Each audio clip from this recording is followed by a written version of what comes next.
Sectoral first sectoral discussion करते हैं। तो फर्स्ट सेक्टर है सर हमारा ऑटोमोबाइल का।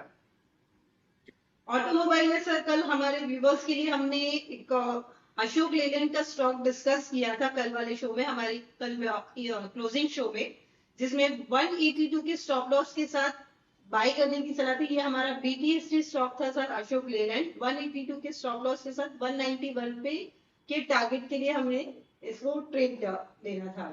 बीटीएसटी कॉल है।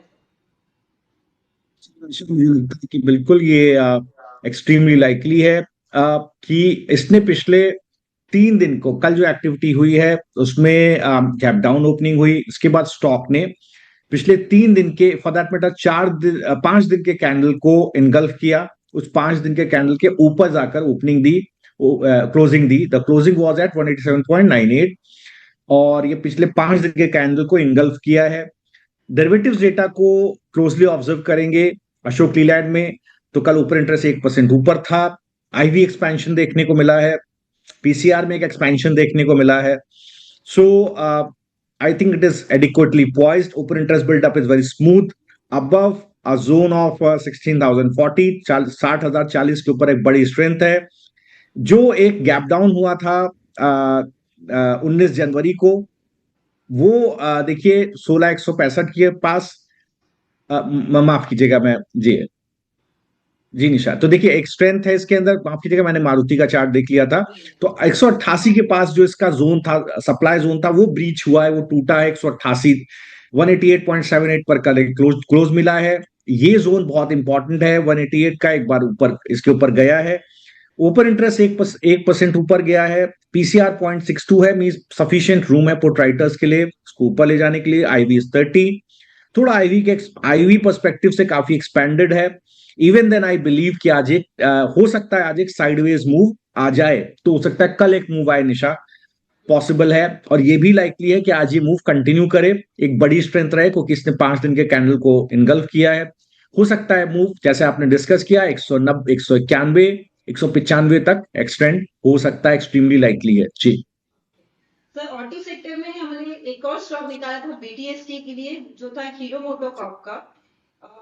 उस पर कुछ डिस्कस करेंगे सर? बिल्कुल। तो निशा देखिए, हीरो मोटोकॉर्प को आप देखिए तो इसमें भी सेम स्ट्रक्चर बना है। पिछले 4 दिन के कैंडल को इनगल्फ किया है। क्लोजिंग बेसिस पर क्लोजिंग आई है ऑन स्पॉट में 5767, और एग्जैक्टली ये 50 और 60 डे एक्सपोनेंशियल मूविंग एवरेज के जोन में क्लोजिंग आई है। जो 10 डे एक्सपोनेंशियल मूविंग एवरेज है, almost it has close eight 10 day exponential moving average. Resistance है 20 day simple 20 day exponential moving average का। बट मुझे लगता है ये स्ट्रक्चर पॉजिटिव है। क्यों? क्योंकि अगर आप क्लोजली ऑब्जर्व करेंगे तो 17 नवंबर के बाद निशा, जो इसकी ओपनिंग हुई थी, वो जोन था 5586। तो 5586, 5590 ये एक बड़ा डिमांड जोन रहा है। उसके बाद 17 नवंबर के बाद, इसके बाद इस जोन को इसने 18 दिसंबर को एक बार टेस्ट किया है, फिर 29 दिसंबर को एक बार टेस्ट किया है, फिर कल फिर एक बार टेस्ट किया है। तो ये यहां पर देखिए ट्रिपल बॉटम सी कंडीशन बनती है। कोई भी प्राइस एक्शन जो कुछ वीक्स के अंदर एक प्राइस पैटर्न को 2-3 बार टच करता है विद अ डिसेंट वॉल्यूम, उस टच पे वॉल्यूम आना चाहिए, और वॉल्यूम है यहां पर, वो एक ट्रिपल बॉटम पैटर्न के क्लासिफिकेशन को क्वालिफाई करता है। आई थिंक ये जो मूव आएगा Nisha, until unless 5586 is retain on closing basis, ये जोन रिटेन रहता है क्लोजिंग बेसिस पर, मुझे लगता है up move can continue up to 6040 and on the upside max up to 6300। तो 6037 तक का जोन मुझे लगता है यहां पर एक्सट्रीमली लाइकली है। आज नहीं तो 1-2 दिन के अंदर हो सकता है ये प्राइस करीब 4-4.8% का ऊपर की तरफ प्राइस मूव है, और डिमांड जोन रहेगी 5586, स्पॉट है 5762। आई थिंक जो इसका सप्लाई जोन है 6037, वहां तक ये मूव अपसाइड पर एक्सट्रीमली लाइकली है निशा। तो हमारा सब नेक्स्ट सेक्टर की तरफ चलते हैं। हमारा नेक्स्ट सेक्टर है बैंकिंग का सर जी। सो यहां पर देखिए 2 डिस्कशन हुए थे, हीरो मोटो, अशोक लीलैंड। निशा मारुति का हम लोग ने डिस्कशन किया था, नहीं किया था कल? नहीं सर, सिर्फ उसका प्राइस नहीं, हमने डिस्कस नहीं किया था, वी जस्ट जी, केप्ट फॉर द बिल्कुल, नेक्स्ट डे बिल्कुल। वॉच। और बैंकिंग के अंदर देखिए जो हम लोग ने स्टॉक्स देखे थे वहां पर डिस्कशन हुआ था। और बैंकिंग के अंदर कल हम लोग ने पर्टिकुलरली कोई स्टॉक डिस्कस नहीं किया। जो स्टॉक्स निशा कल हम लोग ने शॉर्टलिस्ट किए थे, पहले सेक्टर वाइज ना जाकर के वो स्टॉक सारे डिस्कस कर लेते हैं। तो देखिए अशोक लीलैंड कल डिस्कस हुआ था निशा। एक पॉलीकैब का स्टॉक कल डिस्कस हुआ था, इसको देख लेते हैं पॉलीकैब को। आ, पॉलीकैब को सर यहाँ पर 6940 का बेस, जी 7020 का बेस लेके हमने और 7775 का टारगेट सेट किया है उस पे, पॉलीकैब पे। Okay okay okay. तो राइट, सो पॉलीकैब को देखिए पिछले 2 दिन के, कल एक गैप अप ओपनिंग हुई, पिछले 2 दिन के कैंडल को इनगल्फ किया ऑन क्लोजिंग बेसिस।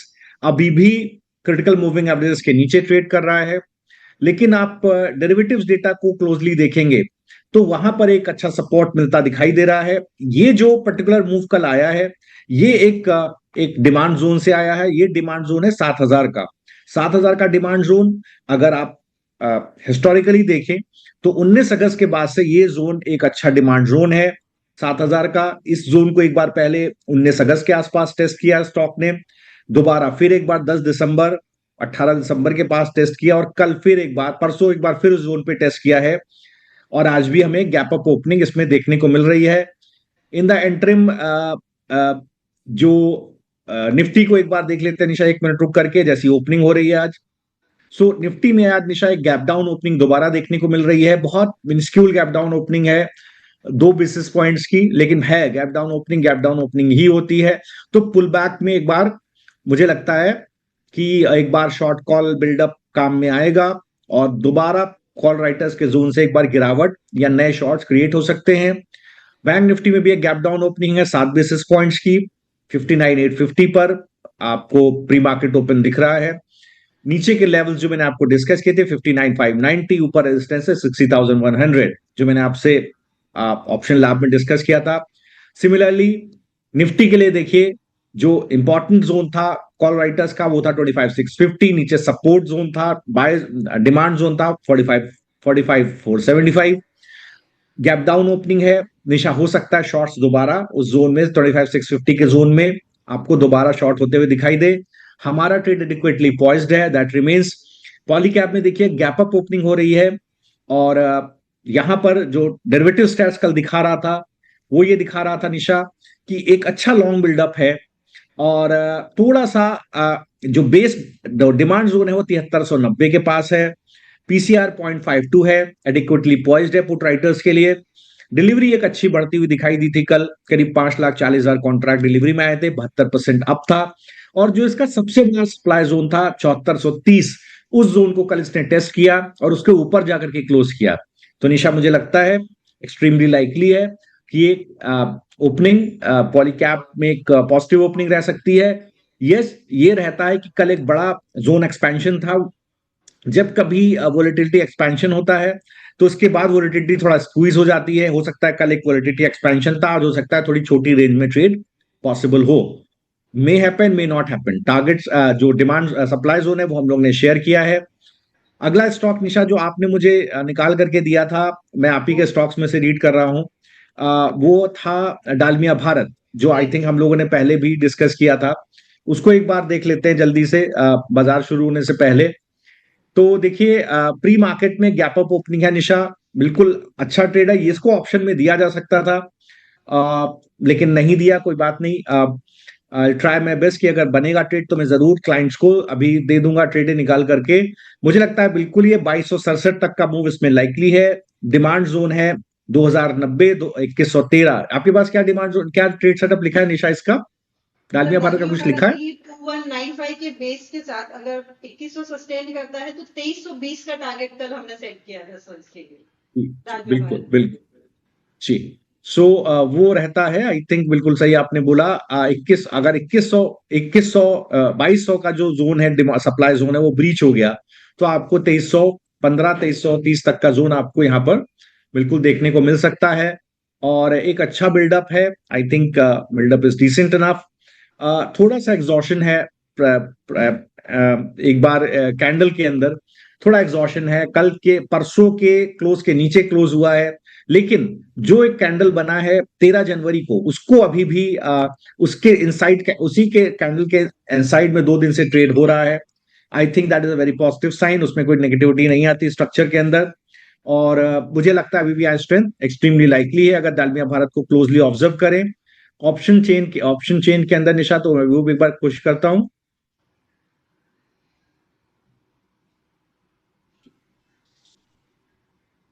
जी, देखिए कल एक गिरावट देखने को मिली थी, और गिरावट में शॉर्ट्स आए थे, वॉल्यूम के साथ गिरावट आई थी कल। और ये चीज थोड़ा सा एक बार डैम्पनर हो सकती है कि कल एक बार जब शॉर्ट बिल्डअप आया तो बड़ा ओपन इंटरेस्ट आया है 2160 2170 के जोन में। तो ये जो जोन है वही मैंने बोला 2200, 2160 2170, मतलब इसको 2200 मान के चल रहा हूं। 2200 का जोन निकलेगा तभी एक बड़ा मूव 2315 की तरफ बनेगा। डेरिवेटिव्स डेटा में एक शॉर्ट बिल्डअप है निशा, और ये जोन वही मैंने 2160 2170 का बताया है। पीसीआर 0.72 है, डिलीवरी अच्छी है इस वीक में, करीब 2,72,000 कॉन्ट्रैक्ट की डिलीवरी है इस वीक में। लेकिन इस जोन के ऊपर एक बार शॉर्ट बनना और ओपन इंटरेस्ट बनना ये थोड़ा सा वीक हो सकता है। तो 2122 के ऊपर निकलेगा तभी इसको देखेंगे। नेक्स्ट स्टॉक निशा हमने कल क्या डिस्कस किया था, कल के स्टॉक पहले एक बार देख लेते हैं। तो हम लोग अशोक लीलैंड डिस्कस कर चुके हैं, पॉलीकैब कर चुके हैं, डालमिया भारत कर चुके हैं। कोलपाल देखा था सर हमने, कोलपाल के लिए हमने बाइंग जोन रखी थी 2115 की और 2305 के टारगेट के साथ। बिल्कुल, तो कोलपाल एक बढ़िया स्ट्रक्चर है, मेरे ख्याल से 2 से 3 दिन पहले से हम लोग इसको डिस्कस कर रहे थे कि यहाँ पर एक स्ट्रेंथ बन रही है। और आई थिंक हम लोग 12 11 12 तारीख 9 से 12 तारीख को भी डिस्कशन कर रहे थे कि यहाँ पर एक अच्छी स्ट्रेंथ है। कल एक 50 डे एक्सपोनेंशियल मूविंग एवरेज के ऊपर क्लोज देखने को मिला है, जो स्ट्रेंथ को डिपिक्ट करता है। और अगर प्राइस पैटर्न पर्सपेक्टिव से देखें तो करीब दिसंबर में, पूरे दिसंबर में, दिसंबर और जनवरी को आप मिला लें तो मंथली एक बार ब्रेकआउट मिला है इसका, मंथली कैंडल का ब्रेकआउट है और क्लोज और क्लीन ब्रेकआउट है। मुझे लगता है कि ये सस्टेन कर सकता है, ये जोन जा सकता है 2270 2305, जो आपने लेवल डिस्कस किया, एक्सट्रीमली लाइकली है कि वहां तक आपको एक मूव इसमें देखने को मिल सकता है। डेरिवेटिव्स डेटा में हम ऑब्जर्व करेंगे कोलपाल को, तो यहां पर एक अच्छी डिलीवरी बेस बाइंग, कल इस पूरे वीक में डिलीवरी अच्छी हुई है लगातार। हम लोग देखिए 9 तारीख से डिस्कस भी कर रहे थे, स्टॉक को 116% डिलीवरी अप है, 4,74,000 कॉन्ट्रैक्ट डिलीवरी में ऐड हुए हैं। पीसीआर 0.468 है, यहां पर पुट राइटिंग बड़ी है। बेस कहां बना है, बेस मुझे दिख रहा है 2177 2177, ये एक बेस इंपॉर्टेंट दिखा है। आई थिंक आईवी एक्सपेंशन है, तो एक बार कॉल बायर्स को इसके अंदर बेनिफिट होता हुआ दिख सकता है।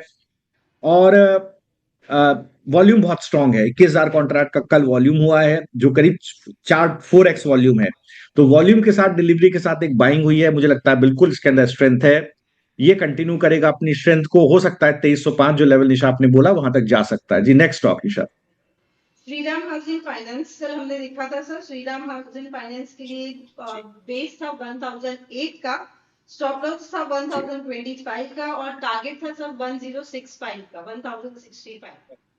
Perfect perfect. तो देखिए ऑल टाइम हाई के पास स्टॉक ट्रेड कर रहा है श्रीराम फाइनेंस, और ये पूरे महीने में कंसोलिडेट कर गया है, जबकि लगातार पिछले 3 महीने से इसके अंदर स्ट्रेंथ आई है। 600 रुपए का स्टॉक 1,000 रुपया हो गया है। सो मुझे लगता है देखिए स्ट्रेंथ है, लेकिन अब ऑल टाइम हाई के आसपास थोड़ा वॉलिटिलिटी एक्सट्रीमली लाइकली। आज देखिए गैप डाउन ओपनिंग स्टॉक को मिल गई है। और इन द मीन टाइम किसी ने कल एक सवाल पूछा था निशा, मैं उसको जरा टैकल कर लेता हूँ, यूनाइटेड स्पिरिट का 1340 की कॉल का। तो देखिए वो 1340 की कॉल में जो है कल किसी ने यूनाइटेड स्पिरिट का कॉल निशा देखा था, वो बहुत ही आई थिंक बहुत ज्यादा कुछ उसमें मूव नहीं है, 16 रुपए के आसपास है। तो अगर आपने, जिन्होंने भी क्वेश्चन पूछा था, अगर वो स्प्रेड लेकर के गए होंगे तो it will be very good. मुझे लगता है कि रिजल्ट इसके अंदर है, थोड़ा सा ध्यान रखने की जरूरत है। मैं एक बार स्पॉट पे व्यू दे देता हूं, क्योंकि किसी ने सवाल पूछा था तो बिल्कुल उनका सवाल बनता है। देखिए आज गैप डाउन ओपनिंग हुई है, कल भी मैंने एंटिसिपेट किया था कि गैप डाउन ओपनिंग लाइकली है। डिमांड जोन इस 1310, लेकिन गैप डाउन ओपनिंग है। मैंने इसका रिजल्ट अभी नहीं देखे हैं, और लेकिन मुझे लगता है जो मैंने आपसे सजेस्ट किया था कि 1335 एक बड़ा सप्लाई जोन है, नीचे डिमांड है 1310। अगर आप स्प्रेड में हैं तो वेल एंड गुड, आपके टारगेट्स आएंगे। अगर आप वेनिला ऑप्शन भी लेकर के चल रहे हैं तो 1310 का स्पॉट को थोड़ा ध्यान में रखिएगा। Now coming back to Shriram finance, तो यहां पर देखिए आज एक गैप, एक जो ओपनिंग है वो निशा एक गैप डाउन ओपनिंग हमें देखने को मिली है, और अब ये स्टॉक कंसोलिडेट कर सकता है। मुझे लगता है बेस काफी नीचे है, 960 970 के आसपास है। और डेरिवेटिव्स डेटा में भी अगर आप इसको देखेंगे फाइनेंस में, श्रीराम में, तो मुझे लगता है कि जो कल का स्ट्रक्चर था अ, उसके हिसाब से ओपन इंटरेस्ट डिसेंट बिल्डअप है, बेस बिल्डिंग हुई है 1008 के आसपास, वो ब्रीच होता है तो शॉर्ट्स आएंगे। मैं शॉर्ट में ज्यादा एक बार जाना चाहूंगा। अगर 1008 के नीचे स्टॉक के नीचे स्टॉक फिसलता, देखिए आज 1001 पे आ गया है स्टॉक, तो वो जोन इसने ब्रीच किया है निशा 1008 का, तो बिल्कुल शॉर्ट्स आ गए स्टॉक के अंदर भी गिरावट। जब तक अब इसके शॉर्ट्स बन गए Nisha, is in the zone of 1022 के पास इसका शॉर्ट का स्टॉप लॉस है। मुझे लगता है कि अब इसका जो गिरावट हो सकती है, इट इज एक्सट्रीमली लाइकली कि ये करीब 960 के आसपास तक एक बार आपको गिरावट देखने को मिल जाए। तो ये बिल्कुल लाइकली है निशा। मुझे लगता है थोड़ा सा यहाँ पर स्टॉक में वीकनेस आ गई है जी। नेक्स्ट स्टॉक निशा। अभी नेक्स्ट स्टॉक सर हमने निकाला था नुवामा का at a base price of 1015 and stop loss of 1230 1270 का जी टारगेट दिया था सर हमने। जी जी, एक मिनट निशा।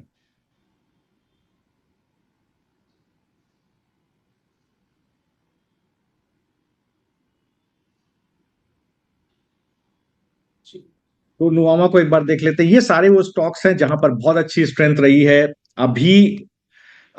ये स्टॉक पूरी तरह से रेंज बाउंड है, और रेंज ब्रेकआउट देखिए 2 दिन से गिरावट है स्टॉक के अंदर, पूरी तरह से रेंज बाउंड है। डेरिवेटिव्स डेटा को एक बार देखते हैं, समझने की कोशिश करते हैं। एक बार आप देखेंगे तो इसमें फ्लैग पैटर्न बन रहा है एक बड़े मूव के बाद। मूव शुरू हुआ था इसका 25 सितंबर को। Height of the flag was somewhere around 1476। तो जो स्टॉक था 1200 को 1400 तक गया, और अब एक फ्लैग पैटर्न इसके अंदर बन रहा है। इसका ब्रेकआउट जोन आएगा 1530 के पास, टू बी प्रिसाइज 1525। और एक ब्रेकडाउन जोन आएगा, वो रहेगा 1390 1395। स्टॉक पूरी तरह से कंसोलिडेट कर रहा है, चूंकि रिजल्ट सीजन है तो हो सकता है एक बार ब्रेकआउट ब्रेकडाउन इसके अंदर आता हुआ दिखाई दे। अगर नुवामा को आप क्लोजली ऑब्जर्व करेंगे, डेरिवेटिव स्टैट्स को एक बार फाइनेंस में निशा मैं एक बार देखने की कोशिश करता हूं तो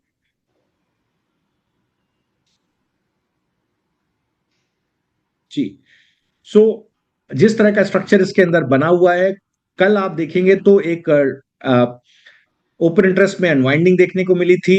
वॉल्यूम आया था शॉर्ट में 1465 1470 के पास रेजिस्टेंस बना हुआ है ऊपर। ये जोन ब्रीच होना जरूरी है अगर लॉन्ग्स को बढ़ना है। थोड़ा लॉन्ग एंड वाइंडिंग दिखाई दी थी 1465 1470 पर, जैसा मैंने बोला पूरी तरह से रेंज बाउंड है।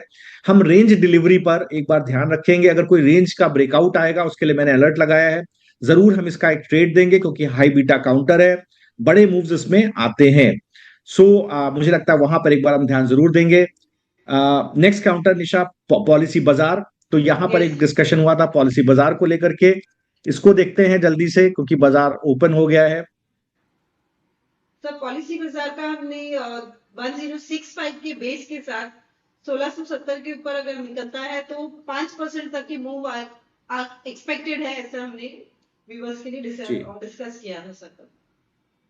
जी जी। सो एक मिनट।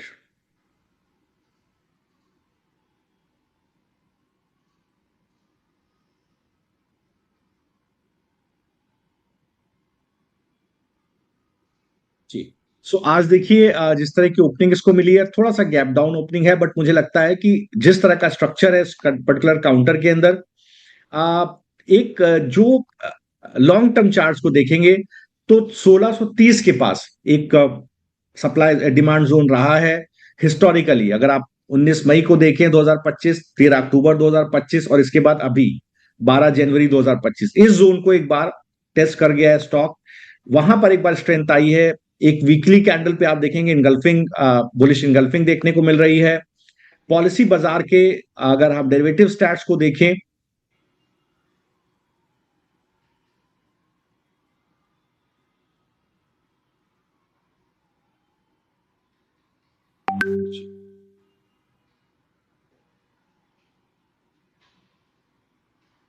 जी निशा, एक minute.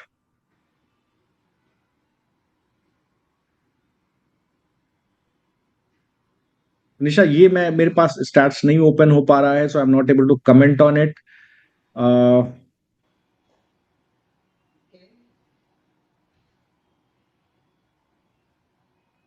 Ji, I am sorry. So कोई बात नहीं, नो इश्यूज। ये मेरे पास डेरिवेटिव स्टैट्स निशा नहीं ओपन हो पा रहा फॉर सम रीजन, लेकिन चार्टिकली अगर हम प्राइस एक्शन बेसिस पर देखें तो जो बेस बना है 1600 के पास, वो इसका एक बार डिमांड जोन है इस वीक में, लास्ट इस पर्टिकुलर वीक में। और आई थिंक ये मूव 1750 तक एक बार कंटिन्यू हो सकता है ऑन द अपसाइड, मीन 4-5% का अपसाइड इसके ऊपर है। ये केवल टेक्निकल व्यू है जो स्टॉक के ऊपर मुझे लगता है, क्योंकि रिजल्ट्स अराउंड द कॉर्नर। और in the meantime bank Nifty में देखिए एक बार गैप डाउन ओपनिंग हो करके पुल बैक होने की कोशिश हो रही है, जो मुझे लगता है बहुत वीक है सस्टेन होना। निफ्टी में वैसा कोई कोई स्ट्रेंथ नहीं है निशा, निफ्टी में गिरावट आ गई है, और जहां खुला वहीं से गिरावट आ गई है, और वही जोन 14,475 उसकी तरफ आपको गिरावट देखने को मिल रही है। So this is how it is. I think Nisha we have covered everything, and अभी के लिए कोई ट्रेड हम अभी एक बार 10 मिनट के अंदर जल्दी से देख लेते हैं कि बाजार खुल रहा है तो इसमें कौन से स्टॉक्स हैं, एक बार उसको भी निशा करंट मार्केट में देखने की कोशिश करते हैं। ठीक है। तो सेक्टर वाइज अगर हम चले सर, तो बैंकिंग में तो कुछ स्टॉक्स अभी के मार्केट के हिसाब से निकल रहा है सर, बैंकिंग के लिए कोई? देखिए निशा, आज देखिए डालमिया भारत 2.5% ऊपर है, जो हम लोगों ने डिस्कस किया था स्टॉक। और इसके अलावा देखिए जिन स्टॉक्स में स्ट्रेंथ है उनको एक बार डिस्कस देखने की कोशिश करते हैं सेक्टोरली। तो हीरो मोटो 0.7% ऊपर है, सेक्टर में हाईएस्ट मूव है। सेकंड हाईएस्ट है अशोक लीलैंड। ये दोनों स्टॉक हम लोग डिस्कस कर चुके हैं लॉन्ग साइड पर। और बैंकिंग में देखिए Canara bank, union bank, PNB, state bank में एक अच्छी बुल स्ट्रेंथ है। सीमेंट में डालमिया भारत 2.5% ऊपर है निशा, जो हमने एंटिसिपेट किया था। मुझे लगा भी था शायद कि इसके अंदर एक स्ट्रेंथ आएगी, हम लोगों ने देखा भी था। मेटल के अंदर सेल है, जिंक, हिंदुस्तान जिंक, वेदांता, हिंडाल्को, यहाँ पर एक स्ट्रेंथ है। ऑयल में देखिए ऑयल इंडिया में एक स्ट्रेंथ है। और जैसा हम लोगों ने देखा था, ऑयल इंडिया हाईएस्ट गेनर है निशा आज का, 0.5% ऊपर है। और हम लोगों ने स्टॉक पे ट्रेड भी दिया हुआ है, लॉन्ग साइड पे डिस्कस भी किया था। एफएमसीजी में देखिए गोदरेज सीपी 1.1% ऊपर है, वरुण बेवरेजेस 0.6% ऊपर है, और कोलपाल 0.5% नीचे है। और यहां पर देखिए यूनाइटेड स्पिरिट न्यूट्रल है। जम्मू मैन्यू स्टॉक्स की बात कर रहा हूं जहां पर हमारे व्यूज थे। फाइनेंस में देखिए एल&टी फाइनेंस 2.6% ऊपर है। और अदर देन दैट आप पावर में देखेंगे अडानी एनर्जी सॉल्यूशंस 1.2% ऊपर है, अडानी ग्रीन 0.5% ऊपर है। और गिरावट आपको जो टॉप सेक्टोरल गिरावट दिख रही है वो एलटीआई माइंट्री मैच 5.2% नीचे स्टॉक निशा। और टेक्सटाइल में पेज इंडस्ट्री 1.4% नीचे है। कैपिटल गुड्स में बिगेस्ट लूजर है बीएचईएल 2.3%, पीजीएल 1.4%। जिन जिन सेक्टर्स में स्ट्रेंथ है वो है मेटल, अच्छी स्ट्रेंथ है निशा यहां पर लॉन्ग साइड पर। और सीमेंट में एक अच्छी बुल स्ट्रेंथ है। वीकनेस कहां पर है? वीकनेस फार्मा में है, वीकनेस आपको दिख रही है न्यू एज स्टॉक्स में, ऑटोमोबाइल में भी वीकनेस है। और अदर देन दैट, क्योंकि मिड कैप निफ्टी में बड़ी गिरावट है, मिड कैप निफ्टी 0.5% नीचे है। अभी आप देखेंगे तो यहां पर ओपन इंटरेस्ट में गिरावट है, और ओपन इंटरेस्ट बढ़ रहा है, शॉर्ट बिल्डअप है, पीसीआर 0.91 है। और आई थिंक ओपन इंटरेस्ट के साथ गिरावट है, मीन्स एक शॉर्ट बिल्डअप है। निफ्टी में भी एक देखिए गिरावट आपको देखने को मिल रही है। यहां पर पीसीआर पीसीआर 0.79 है, न्यूट्रल है। बैंक निफ्टी भी देखिए ऑलमोस्ट न्यूट्रल ट्रेड कर रहा है। तो बिल्कुल मुझे लगता है निशा अभी निफ्टी में देखिए लगातार गिरावट बढ़ रही है, 45,775 की तरफ जा रहा है, 25,775 की तरफ जा रहा है। हमारे टारगेट भी अभी आने ही वाले होंगे निशा, जो में हमारा ट्रेड चला था निफ्टी का, आई थिंक उसके अंदर टारगेट्स आने ही वाले होंगे। उस पूरे मैं पूरे सेक्टर को देखूं निशा, तो मुझे जो स्टॉक्स जो जहां पर स्टॉक मुझे ठीक दिख रहा है, जहां मुझे लगता है एक सेटअप लॉन्ग साइड पे बनाया जा सकता है, वो मैं एक बार देने की कोशिश करता हूं। तो देखिए बैंक ऑफ इंडिया मुझे लगता है एक अच्छी स्ट्रेंथ है निशा, आज एक डिलीवरी बेस्ड बाइंग देखने को मिल रही है। इसका चार्ट एक बार देखने की कोशिश करते हैं कि बैंक ऑफ इंडिया में किस तरह का स्ट्रक्चर है। बिल्कुल, देखिए बहुत ऊपर निकल गया, आप इसको नहीं ट्रेड करते हैं, वो काफी ऊपर निकला हुआ है, ऑल टाइम हाई पर ट्रेड कर रहा है bank of India. So let us leave this, अभी नहीं इसको छू टच करते हैं। Union bank, Canara bank, state bank में भी एक स्ट्रेंथ है। डालमिया भारत में, गोदरेज सीपी, एक एल एंड टी फाइनेंस को निशा देखने की कोशिश करते हैं कि यहाँ पर कैसा एल एंड टी फाइनेंस के अंदर स्ट्रक्चर है। ये भी स्टॉक अच्छी स्ट्रेंथ दिखा रहा है, देखिए अच्छा अच्छी स्ट्रेंथ है निशा, ऑल टाइम हाई पर है, पिछले 2 दिन से एक अच्छी स्ट्रेंथ दिखा रहा है। कल भी एक अच्छी स्ट्रेंथ थी, आज उस स्ट्रेंथ को कंटिन्यू कर रहा है। तो यहां पर निशा सेकंड हाफ में मैं एक स्ट्रक्चर जरूर दूंगा, शॉर्ट साइड एक स्प्रेड देने की कोशिश करूंगा, इसको आप लिख लीजिए। मुझे लगता है जो पर्टिकुलर मूव आ रहा है, एक्सट्रीमली लाइकली है कि करीब ये 322 की तरफ चला जाए, स्टॉक 307 पर चल रहा है। जो डिमांड जोन है वो है करीब 200-300 रुपए के आसपास।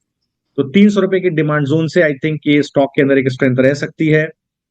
और मुझे लगता है बिल्कुल यहां पर एक अच्छी स्ट्रेंथ है। जो डेरिवेटिव्स डेटा है निशा, उसमें भी एक strength L N T finance में देखने को मिल रही है। डिलीवरी बेस्ड बाइंग देखने को मिल रही है, 135% डिलीवरी अप है, पीसीआर अभी 0.54 है। तो I think L N T finance में एक अच्छी स्ट्रेंथ है निशा, इस पर्टिकुलर काउंटर को थोड़ा सा हम लोग ध्यान रखेंगे। एंड सेकंड अगर आप देखिए,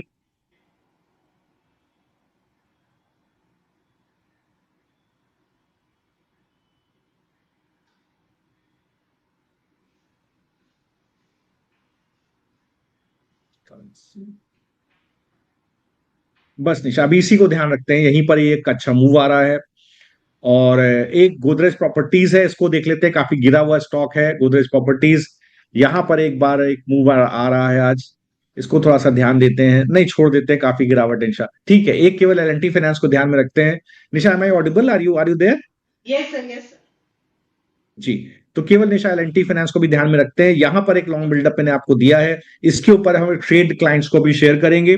और 12 बजे के शो में अगर देखेंगे कोई और स्टॉक आता है तो जरूर क्लाइंट्स को शेयर करेंगे Nisha. I think we are done with the show. अगर आप चाहें तो हम लोग वाइंड अप कर सकते हैं। Yes sir. सो व्यूवर्स, अगर आपके कोई भी सवाल हो या आप किसी भी स्टॉक के बारे में कोई जानकारी देना चाहते हैं तो आप हमें व्हाट्सएप पर मैसेज कर सकते हैं। हमारा व्हाट्सएप नंबर है 9820209987 पर। आप हमसे यूट्यूब के थ्रू भी सवाल कर सकते हैं और आप हमसे टेलीग्राम के थ्रू भी जुड़ सकते हैं। सर, इतनी सटीक राय देने के लिए आपका थैंक यू, और व्यूवर्स की तरफ से भी मैं आपको थैंक यू बोलती हूँ। और thank you Nisha, thanks to all the viewers. I request Nisha कि आप व्यूअर्स सवाल पूछें and I will be glad to help them. Thank you. तो व्यूवर्स, मिलते हैं हम अगले शो में, 2:30 के शो में। हमारा जो क्लोजिंग शो होगा उसमें मिलते हैं। Thank you sir. Thank you, thank you, thank you Nisha.